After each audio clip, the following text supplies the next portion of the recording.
ಯಜಮಾನ್ರೆ, ತಾವು ಪ್ರೀತಿ ಬಗ್ಗೆ ಕೇಳಿದಾಗಿಂದ ಅವನ್ನ ಹುಡುಕಕ್ಕೆ ಪ್ರಯತ್ನ ಪಡ್ತಾ ಇದ್ದೀನಿ.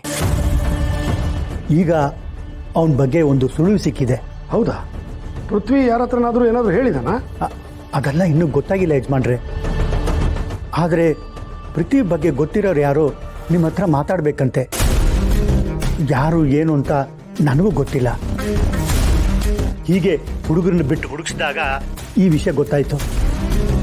ಅವ್ರು ಇಲ್ಲೇ ಪಾತ್ವೇ ಹಾಸ್ಪಿಟ್ಲಲ್ಲಿ ಇದ್ದಾರಂತೆ. ಸರಿ, ಹಾಗಾದ್ರೆ ಈಗಲೇ ಹೋಗೋಣ, ನಡೀರಿ.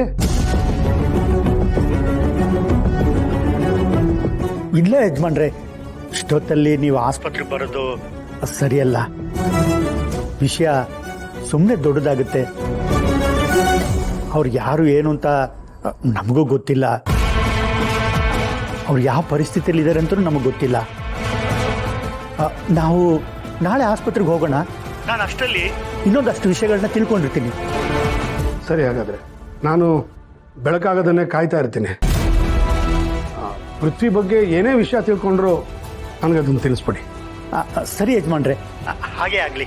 ನಾಳೆ ಒಟ್ಟಿಗೆ ಹೊರಡೋಣ. ಸರಿ.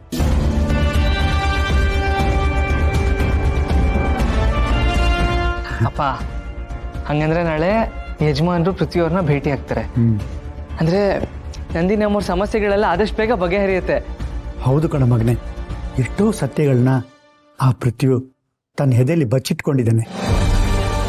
ಅವನು ಯಜಮಾನ್ರಿಗೆ ಸಿಕ್ಕಿದ್ರೆ, ಅವನಿಂದ ಕೆಲವು ಸತ್ಯಗಳು ಗೊತ್ತಾದರೆ ಯಜಮಾನ್ರ ಮನಸ್ಸಲ್ಲಿರೋ ಜ್ವಾಲಾಮುಖಿ ಇದ್ದಕ್ಕಿದ್ದೆಗೆ ಮಂಜುಗಡ್ಡೆ ಆಗ್ಬಿಡುತ್ತೆ. ಯಜಮಾನ್ರ ಜೀವನದಲ್ಲಿ ಎದ್ದಿರೋ ಬಿರುಗಾಳಿ ತಂಗಾಳಿ ಆಗ್ಬಿಡುತ್ತೆ ಕಣೋ. ಏನು ಹೇಳ್ತಿದ್ಯಪ್ಪ ನೀನು? ಹೌದು ಮಗನೆ, ಕೆಲವು ಸತ್ಯಗಳೇ ಹಾಗೆ. ಆ ಸತ್ಯಗಳಿಗೆ ಇಡೀ ಬದುಕನ್ನೇ ಬದಲಾಯಿಸೋ ಶಕ್ತಿ ಇರುತ್ತೆ. ನೋಡೋಣ ನಾಳೆ ಏನಾಗುತ್ತೆ ಅಂತ.